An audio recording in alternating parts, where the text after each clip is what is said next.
رب اشرح لي صدري ويسر لي أمري واحلل عقدة من لساني يفقهوا قولي.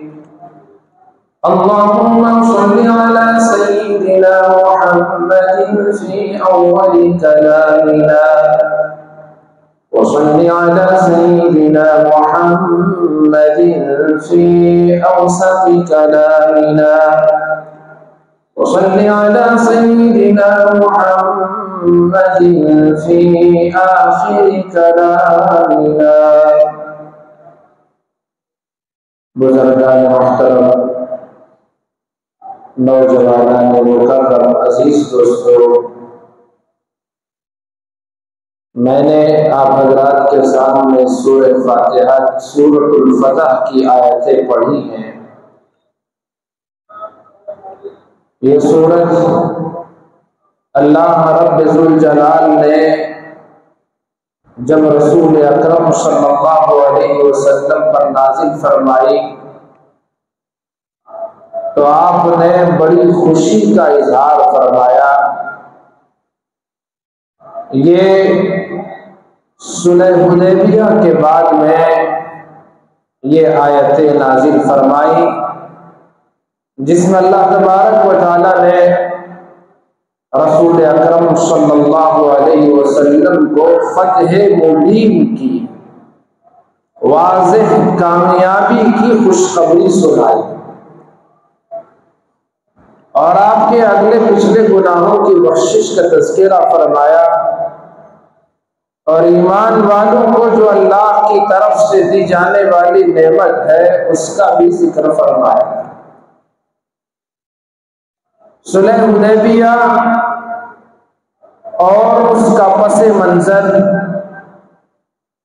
حکمتوں سے بھرپور ہے اور یہ ایسا واقعہ ہے جس کے ذریعے سے مسلمان اپنی زندگی کے لیے ایک بہترین لائحہ عمل تیار کر سکتا ہے. بحیثیت قوم بھی مسلمان اس کے ذریعے سے سبق حاصل کر سکتی ہے. تو بہرحال مکہ مکرمہ سے رسول اکرم صلی اللہ علیہ وسلم اور آپ کے ساتھیوں نے ہجرت کر کے مدینہ منورہ میں اپنا مسکن بنایا. 5-6 سال کا عرصہ گزر گیا. حضرات صحابہ نے مکہ مکرمہ میں جو ان کے گھر تھے آبا و اجداد کے سلسلے سے وہ چلے آ رہے تھے اور بیت اللہ جہاں موجود تھا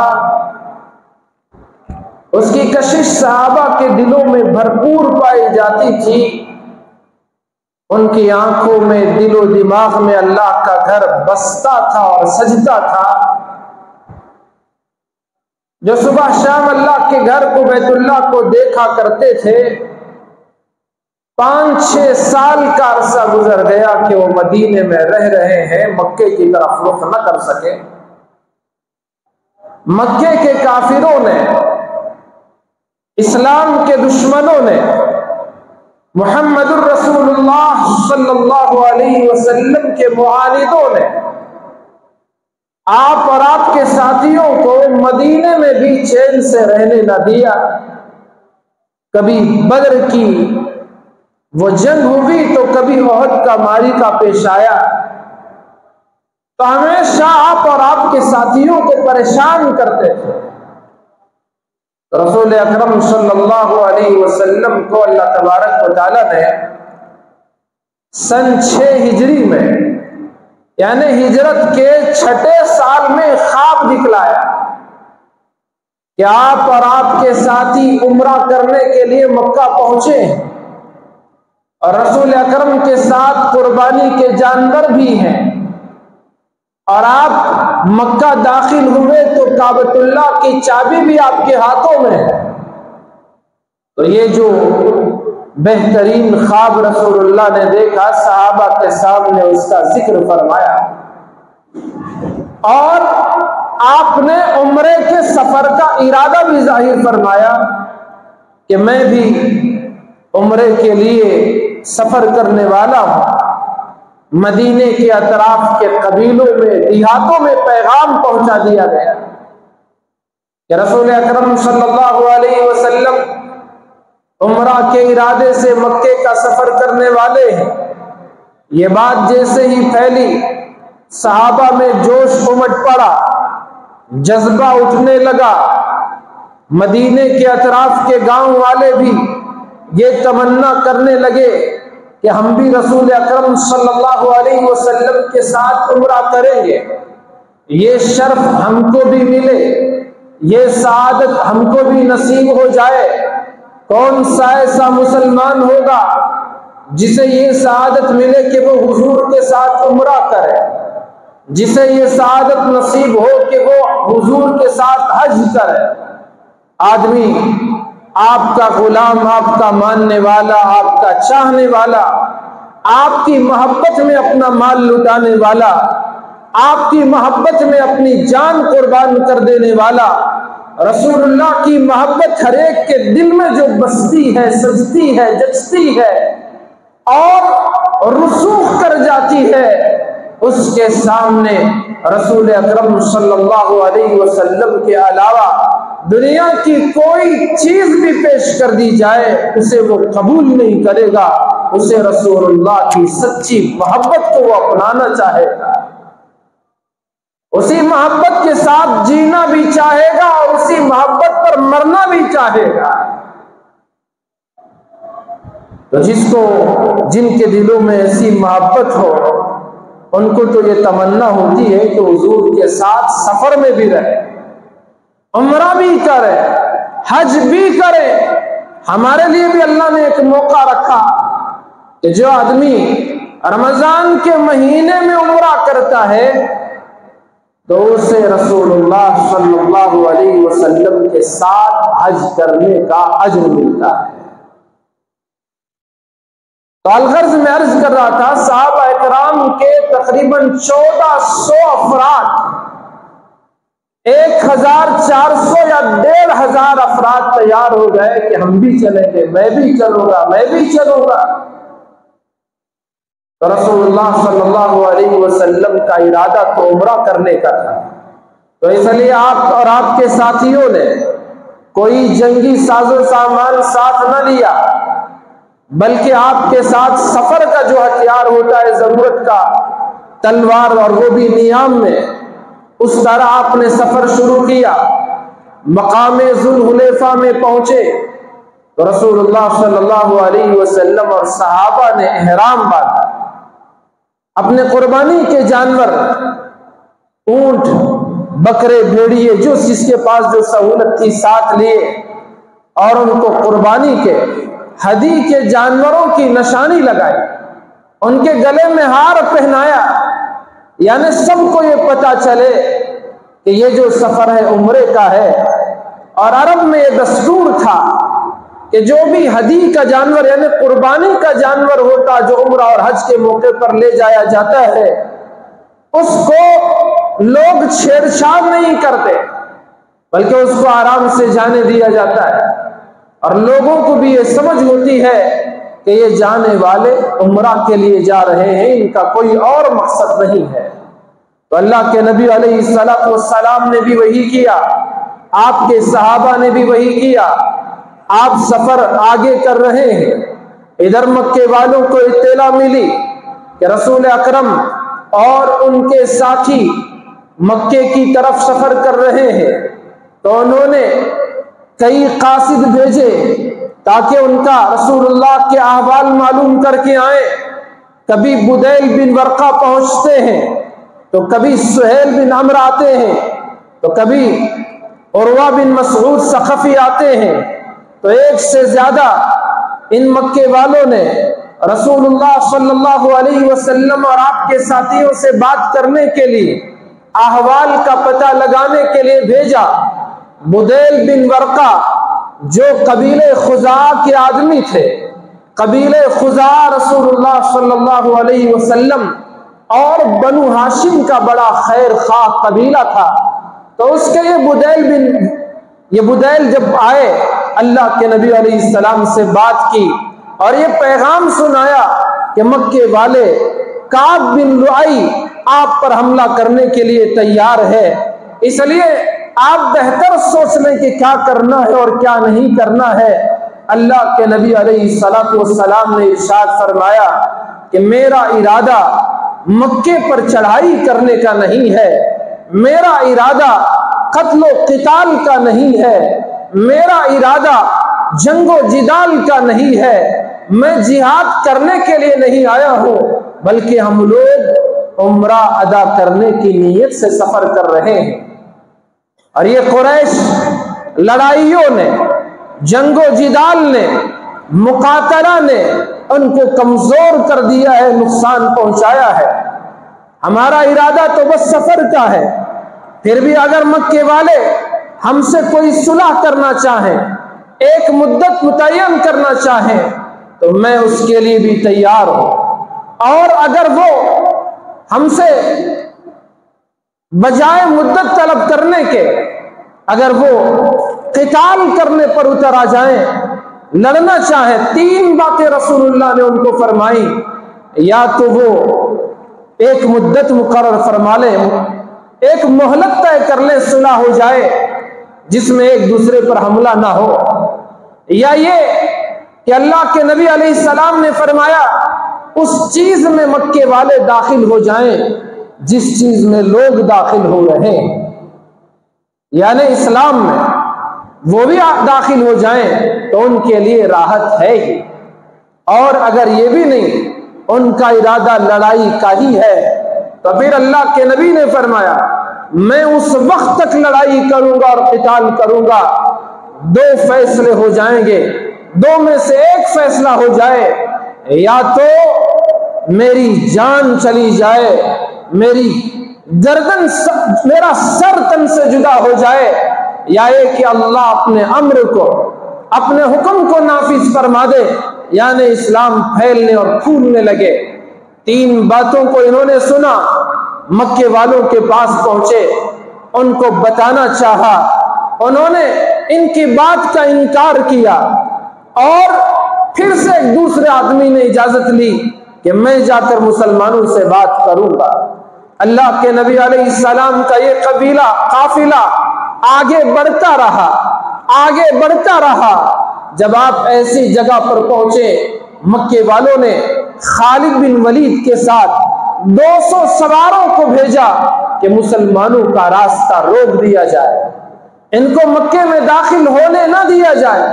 خالد بن ولید اس وقت تک مسلمان نہیں ہوئے تھے، وہ آئے اور ایسی جگہ اپنے سواروں کو روکا جہاں سے حضور علیہ السلام اور مسلمان یہ اس کو دیکھ سکتے تھے اور دشمن مسلمانوں کو دیکھ سکتے تھے۔ ایسی جگہ فاصلہ تو تھا لیکن دور سے ہی ایک دوسرے پر نظر پڑ سکتی تھی، ایک دوسرے کو دیکھ سکتے تھے، ایسی جگہ انہوں نے اپنے سواروں کو روکا۔ ادھر دیکھا اللہ کے نبی علیہ السلام ظہر کی نماز پڑھ رہے ہیں، آپ امام ہیں، حضرات صحابہ آپ کے پیچھے نماز ادا کر رہے ہیں۔ او اللہ کے بندو، میرے اور آپ کے نبی نے حضر میں، یعنی اپنا مسکن میں، اپنے گاؤں شہر میں آپ نے نماز با جماعت ادا فرمائی، حضرات صحابہ کرام کو ہدایت دی کہ نماز با جماعت ادا کی جائے، نماز قائم کی جائے۔ آپ سفر فرما رہے ہیں، دوران سفر بھی آپ نے نماز اپنے وقت پر ادا فرمائی۔ آج کا مسلمان اسے بہانے چاہیے، ہیلے چاہیے نماز چھوڑنے کے لیے، تھوڑے بہانے سے نماز چھوڑتے ہوئے ہمیں اندر سے شرم محسوس نہیں ہوتی، ہمیں اندر احساس نہیں ہوتا کہ یہی تو وہ نماز ہے جس کے بارے میں اللہ قیامت میں سب سے پہلے سوال کرے گا۔ رسول اکرم صلی اللہ علیہ وسلم نے ارشاد فرمایا اول ما یحاسب به العبد الصلاۃ، قیامت میں نیکیوں میں، اعمال میں سب سے پہلے اگر کسی کا حساب بندے سے لیا جائے گا تو وہ نماز کا حساب لیا جائے گا۔ قربان جائیں صحابہ پر، اور ہم سب کے پیشوا اور رہبر رحمت دو عالم صلی اللہ علیہ وسلم پر کہ آپ علیہ الصلوۃ والسلام نے مسلمانوں کو تعلیم دی کہ آدمی اپنے گھر رہے، گاؤں رہے، نماز قائم کرے، سفر میں جائے سفر میں بھی نماز ادا کرے۔ ظہر کی نماز کا وقت تھا، امام الانبیاء نماز ادا فرما رہے ہیں اور پیچھے صحابہ کا یہ 1500 کا لشکر آپ کے پیچھے نماز ظہر ادا کر رہا ہے۔ یہ خالد بن ولید اور ان کے ساتھیوں نے یہ منظر دیکھا، سب مل کر نماز پڑھ رہے ہیں، آپ نماز سے فارغ ہوئے، خالد بن ولید اور ان کے ساتھیوں کو افسوس ہوا، کتنا اچھا موقع تھا، نماز پڑھنے والوں کو آرام سے مارا جا سکتا ہے، یہ تیر چلانے کا بہترین موقع ہم نے ہاتھ سے جانے دیا۔ ساتھیوں میں سے کسی نے کہا ابھی تو اور نمازیں ان کی پڑھنی ہیں، انتظار کریں گے، ان پر پھر حملہ کریں گے۔ عصر کی نماز کا وقت آیا، امام الانبیاء جناب محمد الرسول اللہ صلی اللہ علیہ وسلم نے عصر کی نماز ادا فرمائی، لیکن نماز کا طریقہ بدلنے کا حکم آسمان سے آ چکا تھا۔ جیسے جماعت کی نماز اب ظہر کے لیے آئے، امام نے تکبیر تحریمہ کہی، مقتدی بھی پیچھے تکبیر تحریمہ کہنے لگے، نماز مکمل امام کے ساتھ ہوتی ہے، امام کے ساتھ قیام بھی، امام کے ساتھ پوری جماعت کا رکوع بھی، امام کے ساتھ پوری جماعت کے سجدے بھی، امام کے ساتھ باقی رکعتیں بھی، قاعدہ بھی، تشہد بھی، قاعدہ آخرہ بھی، سلام بھی، سب امام کے ساتھ پھیرتے ہیں، نماز مکمل ہوتی ہے۔ رسول اللہ صلی اللہ علیہ وسلم پر نماز کے طریقے کو بدلنے کا حکم آیا۔ وَإِذَا كُنْتَ فِيهِمْ وَأَقَمْتَ لَهُمُ الصَّلَاةَ، جب آپ، یہ جنگ کی حالت کی نماز ہے جسے صلاۃ الخوف کہتے ہیں، نماز خوف کہتے ہیں، کہ ایسے موقع پر جب کہ دشمن سامنے ہو اور وہ حملہ کرنے کا اس کا اندیشہ ہو، تو اس وقت میں مسلمانوں کو نماز میں تبدیلی کرنے کا حکم ہے، نماز چھوڑنے کی نہیں، بلکہ نماز میں اس کے ادائیگی کے طریقے کو تبدیل کرنے کا حکم ہے۔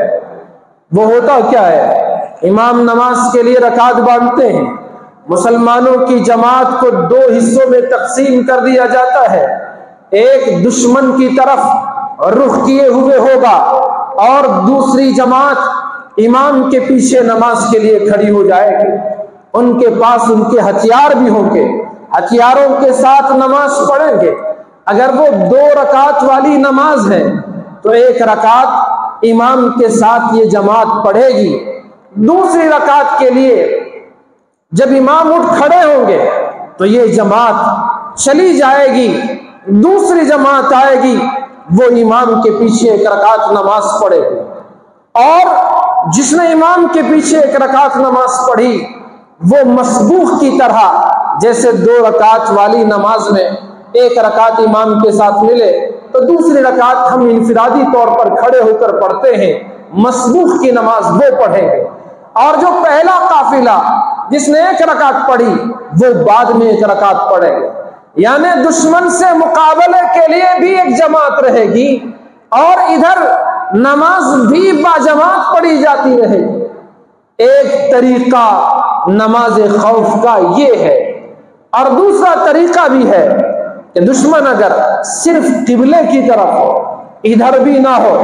ادھر بھی نہ ہو، ابھی گھماسان کی لڑائی اور جنگ نہ شروع ہوئی ہو، سامنے دشمن کا جھٹا ہے، تو اس وقت میں نماز کا طریقہ تھوڑا بدل دیا جاتا ہے کہ امام کے پیچھے دونوں جماعتیں ایک ساتھ میں اقتدا میں کھڑی ہو جائیں گی۔ اللہ کے نبی امام اس وقت نماز پڑھائیں گے، پہلی رکعت ایک جماعت امام کے پیچھے کھڑے گی، وہ رکوع کریں گے، دونوں جماعتوں کی دونوں صفوں کی رکوع ہو جائیں گے، اور جب سجدے میں جانے کا وقت ہوتا ہے تو جو امام کے بالکل پیچھے کی صف ہے وہ صف سجدے کرے، اور اس کے بعد میں یہ پہلے والی صف اٹھ کھڑی ہوگی تو یہ پیچھے والے بعد میں سجدہ کریں گے، پھر دونوں کا قیام ہوگا، رکوع ایک ساتھ ہوگا، اور یہ جو پیچھے کی جماعت ہے وہ اسی دوران ایک رکعت کے بعد پیچھے والے سامنے آ جائیں گے اور سامنے والے پیچھے چلے جائیں گے، تو اس طرح ان کی نماز مکمل ہوگی۔ اور تیسری ایک نماز خوف ہے، خوف کے وقت میں جبکہ جنگ شروع ہو چکی ہو، دشمن کے ساتھ گھماسان چل رہا ہو، لڑائی اپنے پورے شباب پر ہو، تو ایسے وقت میں قرآن نے اجازت دی، حکم دیا فَرِجَالًا أَوْ رُكْبَانًا، تم اس وقت نماز سواری پر ہو تو سوار ہوتے ہوئے اسی سواری پر تم نماز پڑھ لو، پیدل ہو چلتے چلتے تم نماز پڑھ لو، اس وقت سر کے اشارے سے رکوع ہوگا، سجدہ بھی اسی سے اشارے سے ہوگا، البتہ سر کا سجدے کا جو اشارہ ہوگا وہ رکوع کے مقابلے میں تھوڑا زیادہ اشارہ ہوگا۔ تو عرض کرنا یہ ہے، نماز، طریقہ نماز بدل سکتا ہے، نماز پڑھنے کی کیفیت بدل سکتی ہے، لیکن نماز چھوڑنے کی اجازت نہیں۔ ہاں بالکل شدید ایسا کہ اشارے اور چل کر بھی نماز دشوار ہے تو پھر اسلام نے اجازت دی ہے کہ بعد میں اکٹھے سب مل کر نماز، بعد میں سب نمازیں ادا کر لی جائیں، جیسے غزوہ خندق میں رسول اکرم صلی اللہ علیہ وسلم کی 4 نمازیں رہ گئیں، بعد میں رسول اللہ صلی اللہ علیہ وسلم نے اس کو ادا فرمایا۔ ان نمازوں کو آپ نے نہیں چھوڑا، صحابہ نے نہیں چھوڑا، بلکہ بعد میں اس کو ادا کیا۔ آج مسلمان شادی بیاہ کے بہانے سے نماز چھوڑ دیتا ہے، دکان کے بہانے سے نماز چھوڑ دیتا ہے، کسی کے انتقال کے بہانے سے نماز چھوڑ دیتا ہے، ہلکے سے بخار اور ہلکے سے سر درد کی لہر سے وہ نماز چھوڑ دیتا ہے،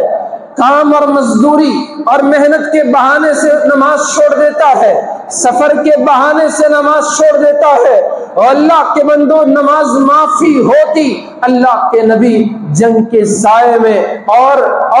چھن چھناتی اور کھن کھناتی ہوئی تلواروں کے آواز میں، اور آپ کے غلام اور آپ نماز ادا کر کے ہم کو تعلیم نہیں دیتے تھے، پیغام نہیں سناتے تھے کہ نماز اتنی اہم ہے، تبھی تو آپ نے سفر میں، حضر میں، جنگ میں ہر حالت میں نماز ادا فرمائی اور پیغام دیا کہ نماز ہر حالت میں ادا کرنا ضروری ہے۔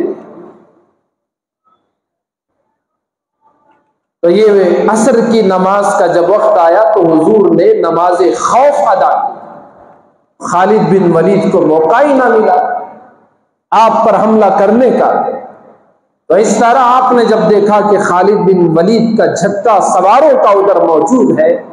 تو اللہ کے نبی علیہ الصلوۃ والسلام نے راستہ بدل لیا، جو عام راستہ ہے مکے کا کشادہ، اس کو چھوڑ کر جھاڑیوں والا، کانٹوں والا راستہ آپ نے اختیار کیا۔ پیغام دیا کہ آدمی اگر اپنی منزل کو پہنچنا چاہے، اسے کچھ کرنے کی ضرورت ہو اور راستے کی رکاوٹوں کو دور کرنا ہے تو انسان اپنی دانش، اپنے فہم و فراست، اپنی عقل کا اسے استعمال کرنا ہوگا۔ بغیر عقل کے، بغیر حکمت کے آدمی اگر کوئی کام کرے گا تو اس سے وہ چیز حاصل نہیں ہو سکتی جو اس کی منزل اور مقصد ہوتا ہے۔ آپ نے عام راستہ چھوڑ دیا، کشادہ راستہ چھوڑ دیا، ایک کانٹوں والا دشوار راستہ آپ نے اختیار کیا۔ صحابہ کرام کے جانوروں سے، ان کے قدموں سے اٹھتی ہوئی دھول کو دیکھ کر یہ خالد بن ولید سمجھ گیا کہ مسلمانوں نے راستہ بدل لیا ہے۔ فوراً دوڑتے ہوئے تیز رفتاری کے ساتھ مکہ یہ پہنچتے ہیں اور مکے والوں کو خبر دیتے ہیں کہ مسلمانوں نے راستہ تبدیل کر لیا ہے۔ آگے بڑھے، حدیبیہ ایک کنویں کا نام ہے، اس پورے جگہ کو حدیبیہ کہتے ہیں۔ رسول اکرم صلی اللہ علیہ وسلم اس مقام تک پہنچتے ہیں، ادھر سے مکے والوں کی طرف سے ایک کے بعد دوسرے مسلمانوں کو ڈرانے کے لیے اور یہ بتانے کے لیے کہ مکے والے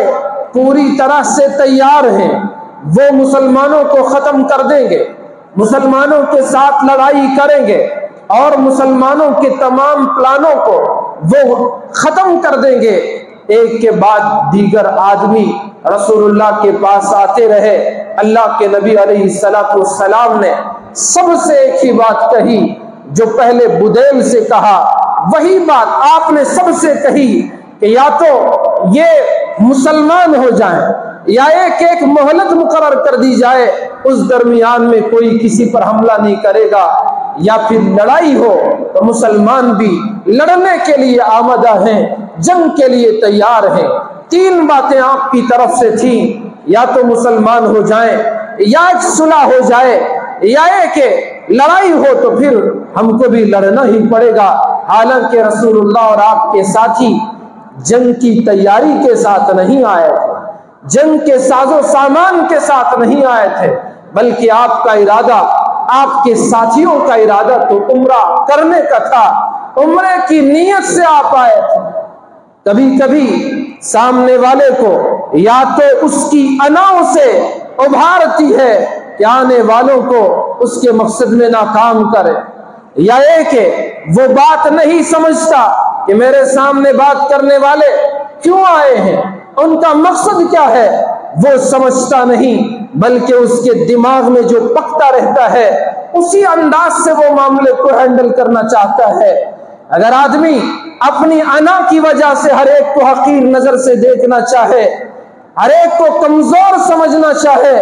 ہر ایک کو وہ کمتر سمجھنا چاہے، یہ انا فرعون نے بھی کی تھی، کیا ہوا؟ پانی نے اس کو ڈبو دیا۔ یہ انا نمرود نے بھی کی تھی، کیا ہوا؟ ایک لنگڑے مچھر نے اس کو ختم کر دیا۔ یہ انا قارون نے بھی کی تھی، کیا ہوا؟ زمین میں دھنس کر رہ گیا۔ یہ انا ابو جہل اور ابو لہب نے بھی کی تھی، کیا ہوا؟ دو بچوں نے ابو جہل کو جہنم رسید کر دیا۔ ابو لہب ایسی خطرناک بیماری میں مرا کہ اس کے بچوں نے اسے ہاتھ نہیں لگایا، اس کے بیٹوں نے اس کی لاش کو نہیں اٹھایا، وہ گھر کے کمرے کے کونے میں لاش اس کی سڑتی رہی۔ مکے والوں نے آر دلایا، اور بدبختو تمہارا باپ ہے، کم سے کم اس کے دفنانے کا انتظام کرو۔ آج اس کے بیٹوں نے وہ آر دلانے کے بعد ہاتھوں سے نہیں چھویا، بلکہ گھر کے دیوار کے باہر، گھر کے جو باؤنڈری وال ہوتی ہے اس کے باہر ایک بہت بڑا گڑھا انہوں نے کھودا، اور لکڑیوں کے سہارے باپ کی لاش کو اٹھایا اور اس گھڑے میں پھینک دیا، اور اوپر سے پتھر برسائے، کیونکہ اس وقت عرب میں یہ عام بات تھی کہ جو کوئی ایسی ناپاک بیماری میں مرتا ہے اس کو اگر اس طرح سے نہیں دفنایا جائے گا یا اس کے قریب جایا جائے گا، وہ بیماری اس کے قریب جانے والوں کو بھی لگ سکتی ہے۔ یہ انجام ہے اللہ کے دشمنوں کا، یہ انجام ہے انا پرستوں کا، یہ انجام ہے میں ہی سب کچھ بولنے والوں کا۔ یہی تو سب کو لے کر ڈوبتا ہے۔ مکے والوں نے بھی یہی سمجھا، ان کے اندر انا تھی، ہم تو عرب کے باشندے ہیں، ہم تو مکے کے رہنے والے ہیں، ہمارے سامنے کون کیا بات کرے گا، سب کچھ ہمارا ہی تو ہے، ہم ہی تو یہاں کے باشندے، سب کچھ میرا اپنا ہی تو ہے، ہم ہی کر سکتے ہیں، کس کی بات کو کیسے وہ کیسے ہم قبول کریں گے۔ یہی تو ان مکے والوں نے کیا۔ بار بار ان کے لوگ آتے رہے، رسول اللہ اور ساتھیوں کو ڈرانا چاہا، کم بختوں نے یہ بھلا دیا کہ یہی تو وہ ہستی ہیں جن کو اللہ پاک نے مکے والوں میں سے ہی پوری حفاظت کے ساتھ آپ کو ہجرت کرنے کے لیے راستہ دیا تھا۔ آپ نے اس کمرے سے، اس گھر سے جس کے اطراف مکے والے کھڑے ہو کر آپ کو نعوذ باللہ شہید کرنا چاہ رہے تھے، تمام مکے کے لوگ رات بھر پہرا دے رہے تھے، اللہ نے ان کی نظروں میں دھول جھونک کر آپ کو وہاں سے آسانی کے ساتھ نکلنے دیا۔ آپ غار سور میں پہنچے، وہ غار جس کے دہانے پر، جس کے سرانے اور منہ پر دشمن آ کر کھڑا ہے، اللہ پاک نے مکڑیوں اور کبوتروں کے ذریعے سے رسول اکرم صلی اللہ علیہ وسلم کی خبر ان کو نہ دی، جبکہ وہ دیکھ رہے ہیں پاؤں کے نشان غار تک پہنچے ہیں، پھر بھی اللہ نے ان کی آنکھوں پر پردہ ڈال دیا، ان کی عقلوں پر پردہ ڈال دیا تھا۔ وہ یہ سب کچھ بھلا چکے تھے کہ ان کو بدر میں شکست ہوئی تھی، انہوں نے بھلا دیا تھا کہ ان کو احد میں شکست ہوئی تھی، انہوں نے بھلا دیا تھا کہ ہم کبھی بھی اب تک ان پر غالب نہیں آ سکے ہیں، آج کیا ہم ان کا بگاڑ سکتے ہیں؟ لیکن جو آنا تھی اس پر وہ قائم تھے۔ رسول اللہ اور آپ کے ساتھیوں کا ارادہ تو جنگ کرنے کا قطعاً نہیں تھا۔ اگر جنگ کا ارادہ ہوتا جنگی ہتھیار ساتھ ہوتے، اگر جنگ کا ارادہ ہوتا جنگی ساز و سامان ساتھ ہوتا، اگر جنگ کا ارادہ ہوتا جنگی لباس آپ کے پاس ہوتا، لیکن آپ نے جنگ کا ارادہ نہیں بلکہ عمرے کا ارادہ کیا تھا۔ جب کبھی آپ کے پاس کوئی آدمی بات کرنے کے لیے آئے، آپ کو سمجھنا چاہیے کہ آپ کے پاس بات کرنے کے لیے کیوں اور کس مقصد سے کون آ رہا ہے، اس کے آنے کا مقصد کیا ہے۔ تو اسی طرح مکے والوں نے جانتے بوجھتے ہوئے اپنی انا کا مظاہرہ کیا۔ پھر کیا ہوا؟ اللہ کے نبی علیہ السلام کے پاس ایک کے بعد ایک قاصد وہ بھیجتے رہے، آخر میں عروہ ابن مسعود ثقفی، بعد میں وہ بھی مسلمان ہو گئے، وہ رسول اکرم صلی اللہ علیہ وآلہ وصحبہ وسلم کی خدمت میں پہنچے۔ مکے والوں نے ان کو اس لیے بھیجا تھا کیونکہ یہ بہت سے بادشاہوں کے پاس گئے تھے، قیصر و کسریٰ کے پاس گئے تھے، نجاشی حبشہ کے بادشاہ کے پاس بھی گئے تھے، تو اتنا سفر کرنے والے، بادشاہوں کے پاس جانے والے، تو ان کے لیے ایک اچھا موقع تھا کہ وہ بات کرنے کا ہنر بھی جانتے ہیں اور بڑوں کے ساتھ دربار میں گفتگو کا سلیقہ بھی جانتے ہیں۔ تو اس لیے یہ سوچ کر عروہ بن مسعود ثقفی کو مکے والوں نے حضور علیہ السلام کے پاس جانے کی اجازت دی۔ آ کر انہوں نے گفتگو شروع کی، کہنے لگے کہ یا رسول اللہ، اگر مکے والوں نے آپ کو شکست دے دی، آپ پر وہ لوگ غالب آ گئے، تو آپ کے ساتھ جتنے لوگ ہیں وہ سب آپ کو چھوڑ کر بھاگ جائیں گے، کوئی آپ کے ساتھ نہیں رہے گا۔ حضرت ابو بکر پیچھے بیٹھے ہوئے تھے، باوجود بالکل حلیم، طبیعت میں بہت زیادہ حلم، بردباری، نرمی، سب کچھ اپنی جگہ، جوش میں آ گئے، کہنے لگے یا رسول اللہ، اس سے مخاطب ہوئے اور اس کو برا کہا، اور حضور سے مخاطب ہو کر فرمانے لگے یا رسول اللہ، کیا ہم آپ کو چھوڑ دیں گے؟ بڑے جوش اور جذبے میں آ گئے۔ تو اس نے پوچھا کہ یہ کون ہے؟ لوگوں نے کہا کہ ابو بکر۔ جواب دیا ابو بکر، اگر تمہارا احسان مجھ پر نہ ہوتا، جس احسان کا بدلہ میں نے اب تک نہیں چکایا، اگر وہ احسان نہ ہوتا تو تمہارے جملے کا جواب بھی دیتا۔ مکے کی، عرب کی جاہلیت کے باوجود لوگ احسان شناس سے احسان کو مانتے تھے، لیکن ہم ہیں کہ احسان فراموش، لمحوں میں احسان بھلا دیتے ہیں۔ کتنا ہی بڑا احسان کیوں نہ کیا جائے، احسان فراموشی یہ بدبختوں کی، نکمے لوگوں کی دلیل علامت ہوتی ہے۔ تو بات آگے اس نے جاری رکھی، عروہ بن مسعود نے، اور بات کرتے کرتے حضور کی داڑھی مبارک تک ہاتھ پہنچاتا تھا، لگاتا تھا۔ حضرت مغیرہ ابن شعبہ رضی اللہ عنہ رہا نہ گیا، انہوں نے اپنی تلوار کے دستے سے، دستہ کہتے ہیں تلوار پکڑنے کی جو جگہ مٹھی ہوتی ہے اس کو دستہ کہتے ہیں، تو انہوں نے اس دستے سے اس کے ہاتھ پر مارا، خبردار کیا،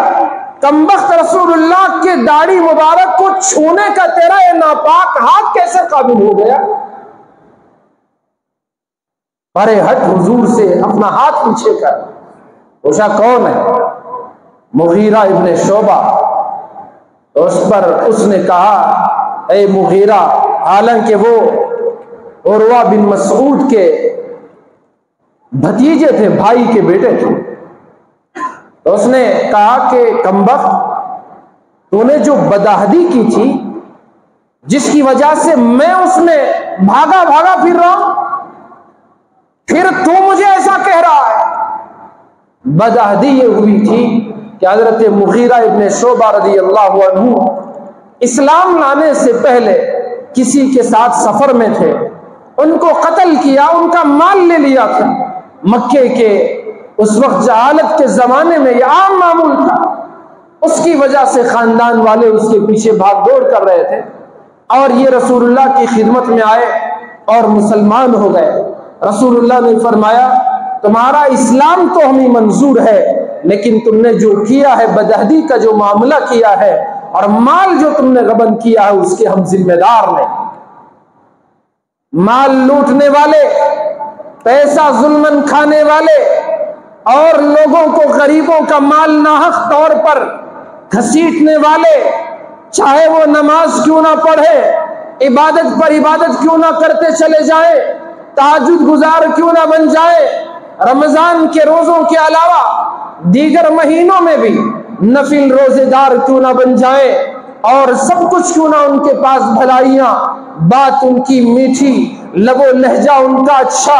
گفتار ان کی اچھی، کردار ان کا اچھا، سب کچھ کیوں نہ ہو، اگر مال حرام ہے، لوگوں کا مال ناحق طریقے سے چھینا ہے یا کسی پر اور قسم کی زیادتی کی ہے، تمہاری نماز اس کے لیے کفارہ نہیں بن سکتی، تمہارے روزے اس سے تمہیں چھٹکارا نہیں دلا سکتے، تمہاری عبادتیں، تمہاری رات رات کی نفل اور تہجد تمہیں اللہ کی پکڑ سے نہیں بچا سکتی۔ اس لیے انسان کو چاہیے، مسلمان کو چاہیے کہ اللہ کے حقوق وہ اس میں بھی کوتاہی نہ کرے، اللہ سے معافی مانگتا رہے، لیکن جو بندوں کے حقوق ہیں جس کو اللہ معاف نہیں کرتا، اس میں ہمیشہ ڈرتا رہے کہ کوئی کبھی بھی کسی طرح پر کسی پر زیادتی نہ ہونے پائے، کسی کا حق میری وجہ سے ضائع نہ ہو جائے۔ ہمیشہ ہر مسلمان کو اس کی فکر ہونی چاہیے۔ رسول اللہ نے فرمایا تھا ان کے اسلام لانے کے موقع پر، اسلام آپ کا منظور ہے، لیکن جو مال ناحق کی آپ کی جو کارستانی ہے اس کے ہم ذمہ دار ہیں۔ تو بہرحال حضرت مغیرہ ابن شعبہ کو یہ برداشت نہ ہو سکا کہ کوئی حضور کی داڑھی میں ہاتھ لگائے اور وہ ناپاک ہو۔ اس نے بھی وہی باتیں دہرانے کی کوشش کی کہ یہ دشمن آپ سے لڑیں گے۔ رسول اللہ نے تین ہی باتیں جو پہلے سے آپ نے فرمائی، آپ نے ارشاد فرمایا یا تو اس چیز میں مکے والے داخل ہو جائیں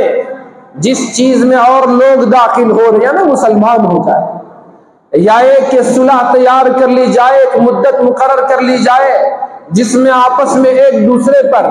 کوئی جنگ مسلط نہ کی جائے، یا یہ کہ اگر مکے والے چاہتے ہی ہیں کہ لڑے، مقاتلہ کریں، جنگ کریں، تو پھر آپ نے فرمایا میں محمد الرسول اللہ اس وقت تک لڑوں گا یا تو میرا سر تن سے جدا ہو جائے، یا یہ کہ اللہ کا امر یعنی دین اسلام سب پر غالب آ جائے اور وہ زمین پر پھیل جائے۔ یہ اللہ کا دین مٹنے کے لیے نہیں بلکہ یہ بلند ہونے کے لیے آیا ہے، یہ اللہ کا دین یہ سارے عالم میں پہنچنے کے لیے آیا ہے۔ اللہ نے خود قرآن میں فرمایا هو الذي ارسل رسوله بالهدى ودين الحق ليظهره على الدين كله۔ اللہ نے فرمایا سارا کفر اکٹھا ہو جائے،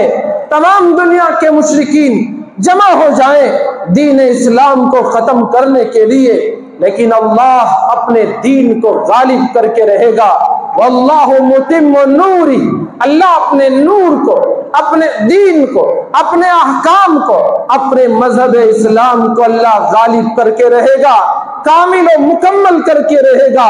دنیا کا کوئی کونا ایسا نہ ہوگا جہاں اسلام غالب نہ آئے اور وہاں کے رہنے والے کلمہ پڑھنے والے نہ بن جائے۔ دھیرے دھیرے اسلام پہنچ رہا ہے، یہی تو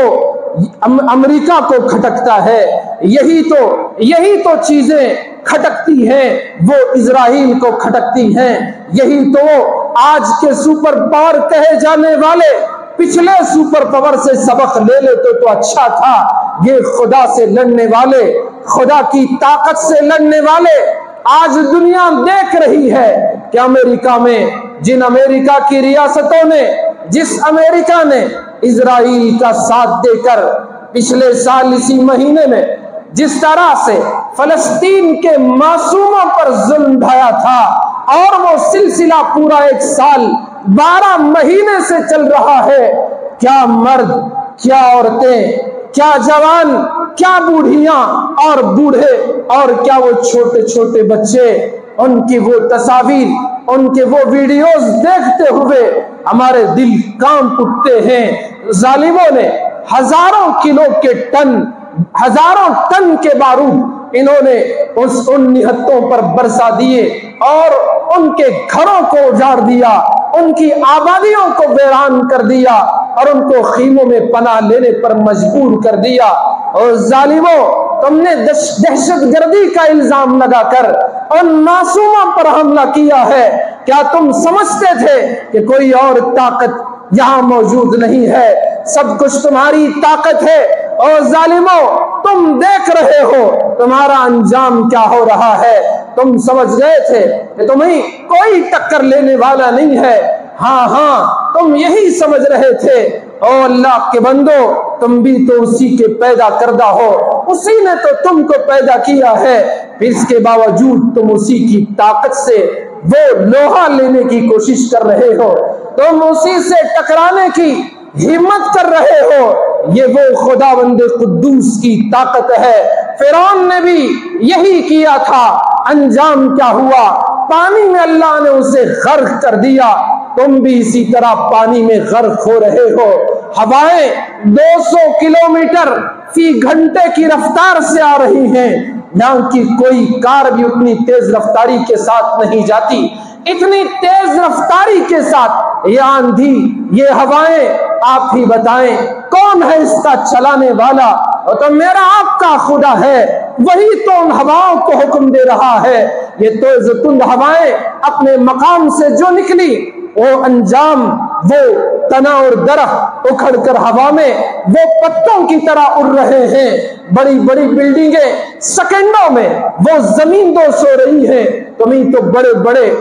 بڑے تمہیں بارود کے وہ حملے کرنے کے لیے تمہیں محنت کرنی پڑی، سب کچھ کرنا پڑا۔ اور دشمنوں، اللہ کی طاقت سے نہ ٹکراؤ، اللہ کی قدرت سے نہ ٹکراؤ۔ اللہ پاک جب انتقام لینے پر آئے گا تو نمرود کو، جس نے انا کیا، حضرت ابراہیم کو آگ میں ڈالا، آپ نے اپنا شہر چھوڑ دیا اور ستاتا رہا، ظلم کرتا رہا، اور جب ظلم اپنے عروج کو پہنچ گیا، اپنی انتہا کو پہنچ گیا، پھر خدا کے غضب کو جوش آیا۔ اللہ تبارک و تعالیٰ نے مچھروں کو بھیجا، اس کی فوج کو تباہ کر دیا، اور جس بدبخت نے زیادتی کی، ایک لنگڑے مچھر سے اس کے کام کو تمام کر دیا۔ اور اللہ کے بندو، ہوش کے ناخن چباؤ، ہوش کے ناخن لو، تمہاری عقل ٹھکانے لگے گی، اور تم خدا کی قدرت سے لگ رہے ہو۔ جب بھی کوئی ظالم نہتوں پر ظلم کرتا ہے، معصوموں پر ظلم کرتا ہے، اللہ پاک ظالم کو کچھ مہلت دیتے ہیں کہ وہ توبہ کرے، وہ معافی مانگے، پلٹ کر آ جائے، نہیں تو وہ اپنی رفتار میں آگے بڑھتا رہے گا۔ ہٹلر نے کیا کیا؟ ان یہودیوں ہی کو تو مارا تھا۔ ہم نے کبھی ہٹلر کا سپورٹ نہیں کیا، ہم کبھی بھی کسی نہتے کو مارنے کا سپورٹ نہیں کرتے۔ ہم تو مسلمان ہیں، کلمہ پڑھنے والے ہیں، ہم تو مظلوموں کے ساتھ کھڑے رہنے کے عادی ہیں۔ ہمارے پیغمبر نے مظلوموں کے ساتھ کھڑے رہنے کا ہم کو حکم دیا ہے، اور مظلوموں کا ساتھ دینے کا رسول اللہ نے ہم کو حکم دیا ہے، تو ہم ہمیشہ مظلوم کے صف میں نظر آئیں گے۔ مظلوم کا ڈھال بن جائیں گے، مظلوم کی ہتھیار بن جائیں گے، مظلوم کی تیر و تلوار بن جائیں گے، مظلوم کا ہم سینہ بن جائیں گے، دشمنوں کی تیروں کو ہم اپنے سینے پر لے لیں گے، اور ادھر آ سکندر ہنر آزمائے، ادھر آ سکندر ہنر آزمائے، تو تیر آزما ہم جگر آزمائے۔ یہ ہم مظلوم کا ساتھ دینے والی قوم ہے، لیکن ظالموں نے جب اپنے ظلم کے انتہا کی تو یہ جو طوفان اور سیلاب، یہ تیز ہوائیں جو ان کے گھروں کو ختم کر رہی ہیں، ان کی کروڑوں کی گاڑیوں کو وہ کسی طرح سے ہوا میں پانی میں بہا کر ختم کر رہی ہے، اللہ پاک نے اپنی قدرت کا ایک نظارہ، یہ جھلک جو دکھائی، ان کی ہوا اکھڑ گئی۔ اتنے مہینوں سے 370-80 دنوں سے جو انہوں نے طاقت اور پیسہ استعمال کر کے یہ فلسطین اور غازہ اور اس کو برباد کیا، لمحوں میں اللہ پاک نے اتنی بربادی ان کی کر کے دکھا دی اور اپنی طاقت کا اظہار کیا کہ اللہ کی طاقت سے اگر کوئی ٹکراتا ہے تو اس کا انجام یہ ہوتا ہے۔ اور یہ بھی اسرائیل کو خدا کی طرف سے کھلی دھمکی ہے، اگر تم نے نہیں سمجھا تمہارا انجام بھی بہت برا ہوگا۔ طاقت کے نشے میں رہنے والے ہر کسی نے اپنے انجام کو پہنچ کر دنیا کے لیے وہ عبرت بن چکا ہے، عبرت کا نشان بن چکا ہے۔ تو اللہ تبارک و تعالی اپنے دین کو غالب کرنا چاہتے ہیں، اللہ اپنے نور کو مکمل کرنا چاہتے ہیں، تو وہ غالب ہو کر رہے گا۔ اللہ کے نبی علیہ السلام کے پاس جب عروہ آئے، آپ نے یہی کہا، یا تو مسلمان ہو جائیں یا صلح ہو جائے، یا نہیں تو پھر جنگ کرنا چاہتے ہیں تو محمد عربی بھی اس کے لیے تیار ہے صلی اللہ علیہ وسلم۔ قربان جائیں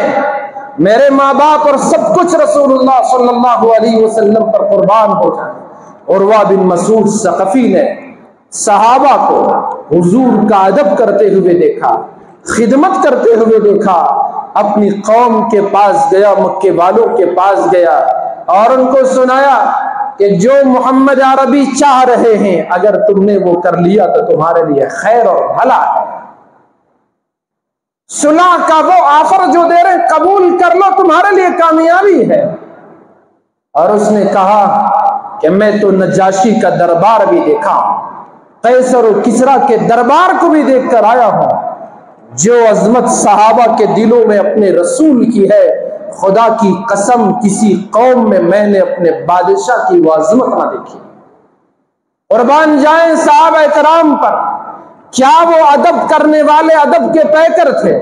وہ آ کر بیان کرنے لگے، رسول اللہ اگر کلی کر کے وہ پانی ان کے مبارک منہ سے نکلتا ہے تو کسی نہ کسی صحابی کے ہاتھ میں وہ گرتا ہے۔ سعادت سمجھ کر صحابہ اس کو اپنے چہرے پر اور جسم پر مل لیتے ہیں۔ آپ کے بال گرے، وہ بال غنیمت سمجھ کر صحابہ اس کو اٹھا کر اپنے پاس برکتاً رکھتے ہیں۔ آپ تھوکتے ہیں تو وہ تھوک بھی کسی نہ کسی آپ کے غلام کے ہاتھوں پر پڑتا ہے۔ خدا کی قسم اس مبارک لعاب پر دنیا کے تمام مشک و عنبر اور تمام خوشبوئیں اور جنت کی خوشبو قربان ہو جائے۔ یہ تو اتنا مبارک لعاب ہے، صحابہ اسے جانتے پہچانتے تھے، تبھی تو آپ کے دہن مبارک سے لعاب گرتا، آپ تھوکنا چاہتے تو وہ لعاب کسی نہ کسی صحابی کے ہاتھ میں پڑتا اور وہ اسے سعادت سمجھ کر اپنے چہرے پر مل لیا کرتے تھے۔ کیا تعظیم ہے، کیا عظمت ہے، کیا ادب و احترام ہے حضرات صحابہ کرام میں کہ حضور کے جسم سے نکلنے والے ان چیزوں سے اتنی محبت، تو حضور کے سینے سے نکلنے والی شریعت سے کتنی محبت ہوگی، حضور کی زبان سے نکلنے والے باتوں پر کتنا عمل ہوگا۔ ایسا انہوں نے اپنی زندگی میں، ان کا نصب العین ہی یہی تھا کہ حضور کے کہے پر عمل کیا جائے، آپ نے جو فرما دیا اس پر عمل کر لیا جائے، جو آپ نے اشارہ کر دیا اس اشارے کو اپنی زندگی میں وہ عمل کے طور پر دیکھنا چاہتے تھے۔ مسلمانوں، آج ضرورت ہے ہم مسلمانوں کے لیے اگر کوئی چیز ہم کو نجات دے سکتی ہے، اگر کوئی راستہ ہمیں منزل مقصود تک پہنچا سکتا ہے، اگر دنیا میں کامیابی چاہتے ہو، فلاح و بہبودی پانا چاہتے ہو، اگر کامیاب و کامران ہونا چاہتے ہو، تو اپنی آپسی رشاکسی چھوڑ دو، اپنی جو اندر کے دل کی بھڑاس ہے اسے ختم کرو۔ ایک ہی چیز نجات دے سکتی ہے، وہ اللہ کے رسول کی شریعت ہے، وہ کتاب و سنت ہے۔ جو اس پر عمل کرے گا، جو اس کو مان کر چلے گا، جو اس کو اپنے آپ کو اس کے تابع اور حوالے کر دے گا، اللہ کی عزت و جلالت کی قسم، دنیا کی حکومتیں تمہارے قدموں میں ہوں گی، دنیا کے تاج تمہارے سروں پر ہوں گے، سلطنتیں تمہارا انتظار نہیں بلکہ استقبال کریں گی۔ ایک ہی راستہ، وہ اللہ کے نبی کا دیا ہوا راستہ ہے، یہی راستہ تمہیں کامیاب کرے گا، یہی راستہ تمہاری منزل مقصود تک تم کو پہنچائے گا۔ صحابہ جانتے تھے، تبھی تو آپ کے ایک ایک جملے پر عمل کرتے تھے، آپ کے ایک ایک حکم پر عمل کرتے تھے۔ ایسی محبتوں کا ثبوت دیا کہ آدم سے لے کر آدم کے آخری بیٹے قرب قیامت پیدا ہونے والے اس بیٹے تک کی پوری انسانی تاریخ میں آسمان و زمین کے درمیان کوئی ایسا ادب احترام اور ایسا اپنے امام اپنے مقتدی کی عظمت اور مقام اور اس طرح کا آپ کے ساتھ بہتر سلوک دنیا کی تاریخ میں کبھی کسی قوم نے اپنے پیشوا سے نہیں کیا، وہ صحابہ نے پیش کیا تھا۔ بالآخر مکے والے مجبور ہو گئے کہ اب اگر ان سے جنگ کی جائے تو پھر اس کی قیمت تو ہم کو بھی چکانی پڑے، تو صلح کے لیے تیار ہو گئے۔ جب آدمی ضد پر ہو اپنی آنا پر، تو اس وقت حکمتاً جن چیزوں کو اختیار کیا جاتا ہے وہ اختیار کیا جاتا ہے۔ جب اپنی ضد پر اڑا رہتا ہے تو پھر اس کے پاس وہی جملے کہے جائیں گے جو اس کے دل پر، یا اس کو اسی زبان میں جواب دینا پڑے گا جو زبان وہ جانتا ہے۔ اللہ کے نبی نے بھی وہی فرمایا، جنگ ہی کرنا چاہتے ہو تو پھر ہم بھی اس کے لیے تیار، ہم بھی وہ کر کے دکھائیں گے، یا تو ہم ختم ہو جائیں گے یا اللہ کا دین غالب آ کر رہے گا۔ ان کو بھی سمجھ میں آ گیا کہ یہ تو اپنے ارادے سے ہٹنے والے ہیں، اس لیے چلو صلح کی پیشکش کر دی جائے۔ سہیل کو انہوں نے بھیجا، یہ سہیل آئے، اللہ کے نبی نے جیسے ہی وہ آئے صحابہ سے فرما دیا، اللہ نے تمہارے کام کو سہل کر دیا ہے۔ سہل کے معنی آسان، سہیل سے سہل نکلتا ہے، یا یوں کہیں سہل لفظ سے سہیل بنتا ہے، اس میں تصغیر کا صیغہ۔ تو یہ حضور نے نیک فالی،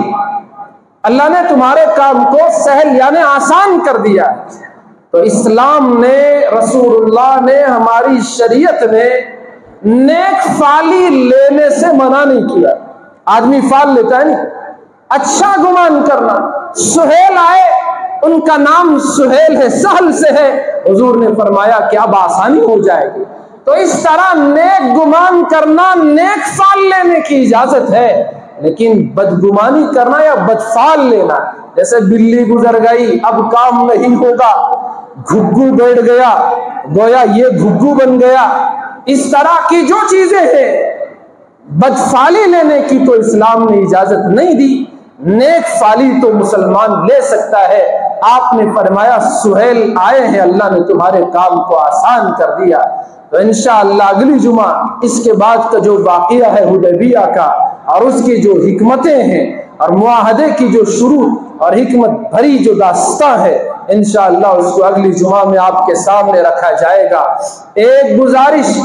آپ تمام سے ہے، نوجوان شہر کے بڑے